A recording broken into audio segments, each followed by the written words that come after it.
గత 10 ఏళ్ల బీఆర్ఎస్ పాలనలో మంత్రులు ఎన్ని వేల కోట్లు సంపాదించారో కల్వకుంట్ల కవితనే చెబుతున్నారని అన్నారు మంత్రి కోమిటిరెడ్డి వెంకటరెడ్డి. బీఆర్ఎస్ ముక్కలైందని, బీజేపీ లేనే లేదని, ఇక మిగిలింది కాంగ్రెస్ మాత్రమేనని అన్నారాయన. ఇక స్థానిక ఎన్నికల్లో కాంగ్రెస్ మద్దతుదారులే గెలుస్తారని మంత్రి ధీమా వ్యక్తం చేశారు.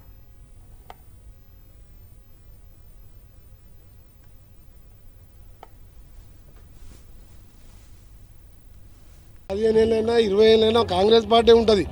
10 ఏళ్ళు టీఆర్ఎస్ చూసినాం.